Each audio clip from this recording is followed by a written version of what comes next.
Hello दोस्तों, कैसे हैं आप सब लोग। उम्मीद करता हूं काफी अच्छे होंगे। तो दोस्तों, आईसीआईसीआई एएमसी का आईपीओ बम्पर सब्सक्रिप्शन देखने को मिला। शानदार सब्सक्रिप्शन था। आप में से किन किन लोगों ने अप्लाई किया, किन किन लोगों ने भाई इस बहती गंगा में हाथ धोया है, क्योंकि ये आईपीओ काफी स्ट्रांग भी नजर आ रहा था, काफी डिमांड भी थी, सब्सक्रिप्शन भी वैसा मिला है और लोगों ने जमकर इसके अंदर इंटरेस्ट भी लिया है। बाकी जीएमपी वगैरह भी ठीक है। तो subscription, allotment, state allotment, chances, सारी चीजें जानेंगे इस वीडियो के अंदर। उसके अलावा कल दो आईपीओ की लिस्टिंग है, नेफ्रो केयर आईपीओ और पार्क मेडी आईपीओ। तो दोनों आईपीओ की लिस्टिंग डे पर स्ट्रैटेजी क्या होनी चाहिए वो हम जानेंगे। और जो केएसएच इंटरनेशनल आईपीओ पहला दिन था इस आईपीओ में अप्लाई करने के लिए, उसकी एंकर लिस्ट वगैरह के बारे में भी डिस्कस करेंगे इस वीडियो के अंदर। उसके अलावा गुजरात किडनी आईपीओ, उसकी भी डिटेल्स वगैरह आ चुकी है, उसके बारे में भी डिस्कस करेंगे इस वीडियो के अंदर। वीडियो शुरू करने से पहले टेलीग्राम, इंस्टाग्राम, व्हाट्सएप, फेसबुक सबकी लिंक डिस्क्रिप्शन के अंदर ज्वाइन करके रख लीजिए। तो सबसे पहले अगर बात करें आईसीआईसीआई एएमसी का जो आईपीओ है, टोटल ये 39 टाइम्स से भी थोड़ा सा ज्यादा सब्सक्राइब हुआ है, मतलब 39 गुना से थोड़ा सा ज्यादा सब्सक्राइब हुआ है। बहुत ही बढ़िया और जमकर पैसा लगा है इस आईपीओ पर। आप मान के चले तो 2,96,000 करोड़ रुपए के आसपास इस आईपीओ पर पैसे लगे हैं और लोग कह रहे हैं कि हमारे पास पैसा नहीं है। जमकर पैसा लगा रहे हैं लोग, जिसमें से क्यूआईबीज ने करीब करीब 2.5 लाख करोड़ रुपए के आसपास तो क्यूआईबीज ने अकेले लगाया, लगभग लगभग बता रहा हूं।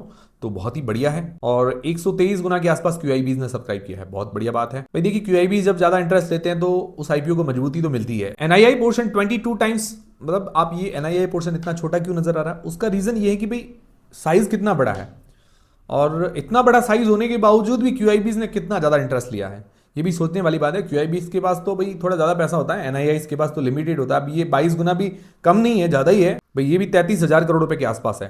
तो रिटेल पोर्शन 2.5 टाइम्स, रिटेलर्स ने लगभग 9,000 करोड़ रुपए के आसपास लगाए हैं, बढ़िया बात है। और शेयर होल्डर कैटेगरी सब्सक्राइब हुए 9.75 गुना के आसपास, 9.75 टाइम्स, लगभग आप 10 गुना के आसपास मान के चले। किसी ने 1 lot, 2 lot, 4 lot, 14 lot, 15 lot इस तरह से अप्लाई किए हैं, ठीक है ना। तो एप्लीकेशन तो लिमिटेड ही लगी होगी, बट लोगों ने क्या है कि इसका फायदा उठाया है। अब जिन लोगों ने क्या है कि 10 लॉट लगभग लगाए तो कंफर्म उसको अलॉटमेंट तो मिलना ही है। बाकी ऐसा नहीं है कि भाई जितने कम लॉट लगाए उनको नहीं मिलेगा, ऐसा नहीं है। बाकी बचे हुए लॉट तो मिलेंगे ही, सबको मिलेंगे, ऐसा कुछ नहीं है, ठीक है। कुछ कुछ लोग बचेंगे, कुछ रिटेलर्स में जिनको अलॉटमेंट मिल जाएगा, किसी को स्मॉल एच ऐसे मिल जाएगा लगभग लगभग। हाँ, किसी किसी को तो नहीं मिलेगा, ऐसा जरूरी नहीं है कि सबको ही मिले, सबको तो मिल नहीं सकता ना। और पर्सनली मैंने सिर्फ रिटेल कैटेगरी के अंदर अप्लाई किया था, 6 लॉट ही अप्लाई किए, ज़्यादा नहीं किए। मतलब बस इतना ही था इंटरेस्ट अभी, और ज़्यादा इंटरेस्ट था नहीं, ठीक है। रिटेल कैटेगरी के अंदर मैंने अप्लाई किया। मार्केट की कंडीशन अभी मुझे थोड़ी सी सही नहीं लग रही है। तो अब अलॉटमेंट की चांसेस कितने हैं, अंदाजन बता रहा हूँ, 100 में से कितने चांसेस है। तो बिग एच कैटेगरी के अंदर अंदाजन चांसेस है 20% के आसपास, 100 में से 20 लोगों को इसका अंदाजन अलॉटमेंट मिल सकता है। स्मॉल एच कैटेगरी के अंदर 7 से 8% जैसे चांसेस नजर आ रहे हैं, जो 2 से 10 लाख के बीच की एप्लीकेशन होती है। रिटेल कैटेगरी के अंदर जो चांसेस है 50% या उससे थोड़े से ज्यादा चांसेस नजर आ रहे हैं। और काफ़ी बढ़िया सब्सक्रिप्शन देखने को मिला। रिटेल कैटेगरी के अंदर भी किसी ने 2 लॉट, 4 लॉट ऐसे ज़्यादा लगाए हैं, ठीक है ना। तो इसके अंदर भी लगभग आप मान के चलिए कि 2 में से 1 को तो पक्का इसका अलॉटमेंट मिल जाएगा रिटेल कैटेगरी के अंदर। आपने कौन सी कैटेगरी में अप्लाई किया देख लीजिए। और शेयर होल्डर कैटेगरी मैंने आपको बताया 9.75 टाइम्स सब्सक्राइब हुई है। 10 लॉट जिसने अप्लाई किया उसको लगभग कंफर्म एक अलॉटमेंट मिल जाएगा, उससे ज़्यादा किए उनको मिलेगा ही। और ऐसा नहीं है कि कम किए हैं तो नहीं मिलेगा, कम किए हैं तो भी मिलेगा, ऐसा है। जो बचे हुए लॉट्स हैं वो मिलेंगे। इसका अलॉटमेंट स्टेटस के फिनटेक की वेबसाइट पर कल की तारीख में 17 दिसंबर को हमें देखने को मिल जाएगा। जीएमपी इसकी 15% के आसपास है, 325 रुपए पर शेयर के आसपास बता रही है। जो आज की तारीख में सब्सक्रिप्शन मिला है उस हिसाब से लग रहा है कि हल्की फुल्की जीएमपी में और उछाल देखने को मिल सकता है, ठीक है। बस ज़्यादा उम्मीद तो नहीं है, क्योंकि इसका कारण ये है कि भाई छोटी कंपनी नहीं है, काफ़ी बड़ी कंपनी है। इस हिसाब से नॉर्मल जीएमपी हमें देखने को मिल सकती है, मतलब हल्की फुल्की, और ज़्यादा से ज़्यादा 20%, इससे ज़्यादा उम्मीद नहीं लग रही है। बाकी मिल जाए भाई, लिस्टिंग्स भी इतना अच्छा मिल जाए उससे ज़्यादा तो बढ़िया बात है। फिर दोस्तों, केएसएच इंटरनेशनल आईपीओ, पहला दिन था इस आईपीओ में अप्लाई करने के लिए। पहले दिन 0.15 टाइम्स, 0.15 गुना के आसपास टोटल सब्सक्राइब हुआ है। अभी सारे पोर्शन अंडर सब्सक्राइब है। क्यूआईबीज ने अभी तक खाता नहीं खोला है। बाकी ओवरऑल ठीक ठीक सब्सक्रिप्शन है। आज जीएमपी खुली है, जीएमपी का खाता खुल गया है, 5 रुपए पर शेयर के आसपास है, 1% के आसपास मान के चल सकते हैं, जो कि जीएमपी थोड़ी सी कम है। एंकर लिस्ट की बात करें, एंकर लिस्ट आ चुकी है, 213 करोड़ रुपए जुटाए गए हैं एंकर इन्वेस्टर्स के द्वारा। म्यूचुअल फंड या अदर इंश्योरेंस कंपनीज के बारे में बात करें, Kotak, HDFC, ITI, LIC mutual fund जैसे नाम शामिल हैं। कोटक और एचडीएफसी ज्यादा बड़े नाम हैं। फिर एफआईआईज और अदर इन्वेस्टर्स की अगर बात करें तो एफआईआईज के अंदर एचएसबीसी एशिया है, सोसाइटी जनरल है। उसके अलावा अदर इन्वेस्टर्स में मालाबार, तो इस तरह के कुछ नाम शामिल हैं। उसके अलावा मैंने आपको बताया इंश्योरेंस कंपनीज भी शामिल है। तो ठीक है, anchor list not bad, not so good, average कह सकते हैं। 10 में से लगभग 4.5-5 जैसी रेटिंग दे सकते हैं। मतलब जो एंकर लिस्ट का हम पॉइंट देते हैं उसका आधा पॉइंट दे सकते हैं। मतलब खराब भी नहीं है, इतनी वाव भी नहीं है, बस छोटा इशू साइज के हिसाब से एंकर लिस्ट ठीक ही है। फिर दोस्तों एक नया आईपीओ है जो कि 22 से लेकर 24 दिसंबर के बीच में ओपन रहेगा। Gujarat kidney and super speciality hospital का आईपीओ जो 22 से 24 दिसंबर के बीच में ओपन रहेगा। 25 तारीख को क्रिसमस भी है तो उससे पहले पहले क्लोज हो जाएगा ये। तो इसकी डिटेल्स वगैरह आ चुकी है। फेस वैल्यू 2 रुपए पर आ रहा है। प्राइस बैंड 108 रुपए से लेकर 114 रुपए के बीच में रखा गया है। 128 शेयर्स का लॉट है। अब ये महंगा है सस्ता ही रिव्यू वाले वीडियो के अंदर क्लियर हो जाएगा। इसका टोटल इश्यू साइज है 250 करोड़ रुपए, 250 करोड़ रुपीज का पूरा फ्रेश इश्यू है। छोटा इश्यू साइज है, हो सकता है हमने T2T सेगमेंट के अंदर लिस्ट होते हुए देखने को मिले जिसके अंदर 5% के सर्किट वगैरह लगते हैं। मार्केट कैप 898 करोड़ रुपए का है। 1000 करोड़ से 1000 करोड़ रुपए से नीचे का मार्केट कैप है। काफी छोटी कंपनी है तो उसके अंदर रिस्क भी हो सकते हैं। जितनी ज्यादा छोटी कंपनी होती है तो रिस्क भी उतने ही ज्यादा होते हैं। बाकी डिटेल्स रिव्यू वाले वीडियो के अंदर क्लियर हो जाएगी। और ग्रे मार्केट के अंदर अभी तक डिमांड वगैरह नहीं आई है, उम्मीद है कि कल परसों तक आ जाए। अब बाकी देखूंगा मैं ये कंपनी कैसी नजर आ रही है, उस बेसिस पर पता चलेगा कि डिमांड आएगी नहीं आएगी। तो वो रिव्यू वाले वीडियो के अंदर कोशिश करूंगा कल तक आपको मिल जाए। ये अभी तक के जो आईपीओस हैं। और बाकी कोई अपकमिंग आईपीओस की बात करें तो अभी कोई अपकमिंग आईपीओ को लेकर कोई अपडेट नहीं आया है। मतलब जो कोई डेट्स वगैरह आती है फिक्स वो नहीं आई है। बाकी ऐसे हाँ काफ़ी आईपीओस है जिनकी संभावनाएं हैं आने की, वो आते ही मैं आपको अपडेट कर दूंगा। फिर दोस्तों कल 2 आईपीओस की लिस्टिंग है। सबसे पहला नेफ्रोकेयर हेल्थ सर्विसेज का आईपीओ जो कि 17 दिसंबर को लिस्ट होने वाला है। 9 बजे मार्केट खुलेगा, 10 बजे आईपीओ की लिस्टिंग होती है। 9:35 से 9:45 प्री मार्केट के अंदर ऑर्डर लगा सकते हैं। पहले सेल बाय करना वो कर सकते हैं आप।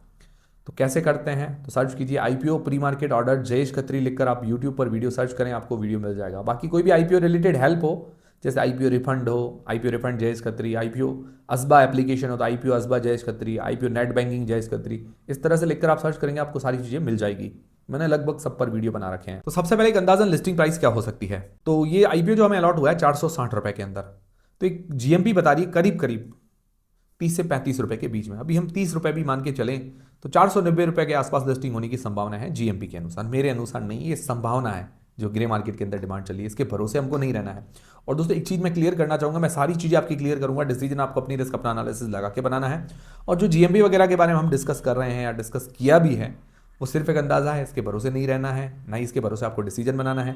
कोई बाय सेल का रिकमेंडेशन नहीं है, कोई होल्ड सेल का रिकमेंडेशन नहीं है। जो भी डिसीजन होगा आपका खुद का हो। तो जीएमपी के अनुसार लग रहा है कि 490 रुपए के आसपास लिस्टिंग होने की संभावना है। और थोड़ा बहुत मार्केट ऊपर नीचे रहा तो 470 से 520 रुपए के बीच में लिस्टिंग होने की एक संभावना नजर आ रही है। नेगेटिव लिस्टिंग की संभावनाएं कम है, बाकी देखते हैं क्या होता है। उम्मीद है कि भी 5 से लेकर 10% के बीच में एक हल्का फुल्का लिस्टिंग मिलना चाहिए। निराश नहीं करना चाहिए आईपीओ। बाकी आप में से किन किन लोगों का आईपीओ अलॉट हुआ है कमेंट करके मुझे जरूर बताइएगा। अब लिस्टिंग डे पर स्ट्रैटेजी क्या होनी चाहिए। देखिए मैंने आपको कहा कि हमेशा टारगेट फिक्स रखो, शॉर्ट टर्म लॉन्ग टर्म। फिर भी कंफ्यूजन हो तो भी एक टारगेट रखो कि भाई थोड़ा सेल करना, थोड़ा बाय रखना है, थोड़ा रखना है। तो वो टारगेट हमेशा आपके फिक्स होने चाहिए। ऐसा नहीं कि फिर आप कंफ्यूज हो जाओ। सेल तो करना था, आपने अप्लाई किया शॉर्ट टर्म के लिए, फिर आप वेट करके बैठे हैं कि भाई मैं 1 घंटे बाद सेल करूंगा, आधे घंटे बाद सेल करूंगा। अभी 10% का प्रॉफिट है, क्या पता बाद में 20% का आ जाए। तो वो आप अभी 10% का, बाद में क्या पता नेगेटिव हो जाए। तो ये चीज़ें थोड़ा आप क्लैरिटी रखनी है ताकि आपको बाद में पछतावा ना हो। मैं तो सिर्फ आपको बता रहा हूं, बाकी तो खुद को आपको सोचना है कि आपको करना क्या है। ठीक है ना। शॉर्ट टर्म का टारगेट है तो शॉर्ट टर्म भाई आपने सिर्फ सोचा कि भाई लिस्टिंग लेकर एग्जिट होना है तो वो भी सही है। अब लॉन्ग टर्म का टारगेट तो पॉजिटिव नेगेटिव देख लेते हैं। पॉजिटिव में मुझे सबसे बढ़िया चीज लगी कि इसका सेक्टर यूनिक है, डायलिसिस करती है किडनी की।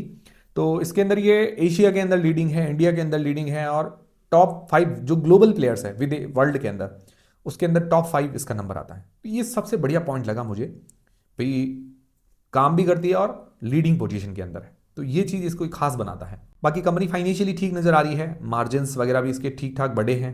और आईपीओ के पैसे से क्या करेगी भाई, कुछ और नए क्लिनिक्स वगैरह भी खोलने वाली है, उनसे संपर्क बढ़ाने वाली है। जो किसी टाई अप रखा है इन्होंने, टाई अप भी हो सकता है बढ़ाए, और अपना थोड़ा बहुत डेट भी पे करेगी। ये अच्छी बात लगी मुझे। नेगेटिव्स क्या है, नेगेटिव्स एक तो थोड़ी सी वैल्यूएशन सस्ती करते तो बढ़िया रहता। बाकी थोड़ा बहुत डेट है, अभी भी डेट इतना ज्यादा नहीं है, बट आईपीओ के बाद और डेट कंट्रोल में आ जाएगा, ये भी अच्छी बात लगी। बाकी इतना ज्यादा मुझे विशेष नेगेटिव्स तो नहीं लगे। ओवरऑल सेक्टर यूनिक है और अपने सेक्टर के अंदर लीडिंग पोजीशन के अंदर है, ये भी अच्छी बात लगी है। कंपनी फाइनेंशियली देखा जाए तो प्रॉफिट के अंदर है, ज्यादा डेट वगैरह भी नहीं है, बैलेंस्ड कंपनी एक नजर आ रही है। मतलब रिस्क ज्यादा नजर नहीं आ रही कि रिस्क की कंपनी होती है, ऐसा नजर नहीं आ रहा है। और अपने सेक्टर के अंदर लीडिंग भी नजर आ रही है। लॉन्ग टर्म के लिए बढ़िया है, नो डाउट।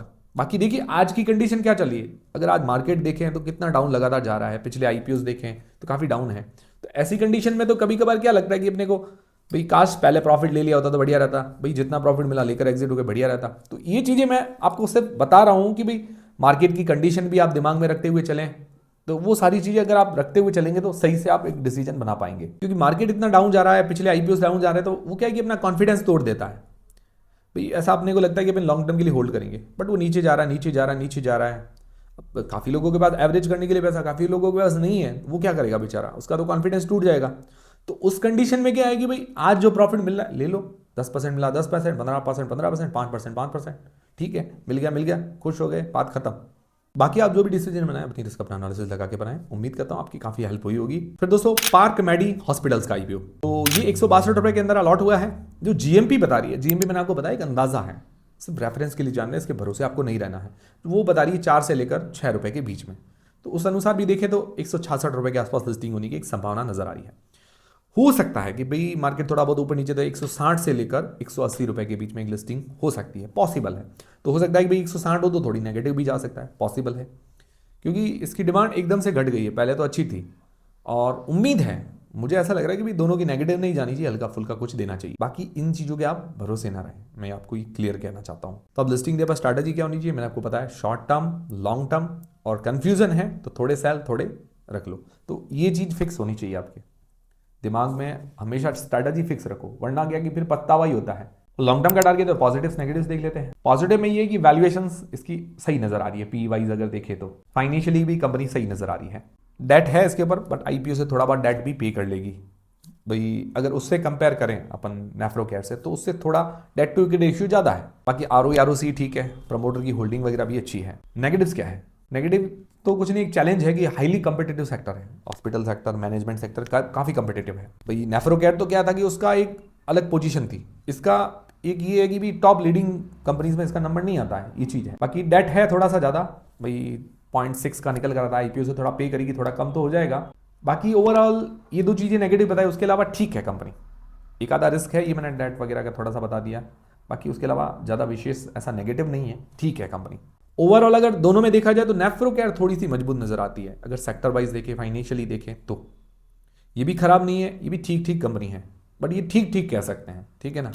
बाकी आप लोग क्या करने वाले हैं, इसको होल्ड करेंगे, सेल करेंगे, कमेंट करके मुझे जरूर बताइएगा। और उम्मीद करता हूं वीडियो देखने के बाद आपकी काफी ज्यादा हेल्प हुई होगी। देखो मैं जनरली क्या करता हूं, अगर होल्ड भी करूंगा तो कुछ यूनिक होगा, जैसे नेफ्रोकेयर में कुछ यूनिक है भाई, वो एशिया के अंदर डायलिसिस के अंदर लीडिंग है, इंडिया के अंदर लीडिंग है, वर्ल्ड के अंदर भी टॉप 5 में आती है। और पार्क मेडी हॉस्पिटल्स है, जैसे उससे बड़े बड़े काफ़ी सारे हॉस्पिटल्स हैं, अपोलो है, फोर्टिस है, वो उससे काफ़ी बड़े हैं, तो ये लीडिंग पोजीशन में नहीं आती। तो ये चीज़ है।